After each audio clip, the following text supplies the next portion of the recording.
Sakadang mantan sok kadang nyin sono, kadang oge ngeselkeun pisan. Mun sono mah geus we antepkeun da mantan moal balik deui. Kecuali mun keur ngeselkeun, kadang sok hayang nyabut bulu irungna.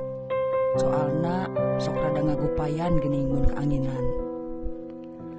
Tapi kadang seorang mantan teh sok dipikanya lamun pas ngedet di kafe manehna wae nu sok mangmayarkeun. Da piraku awewe nu kudu mayar mah.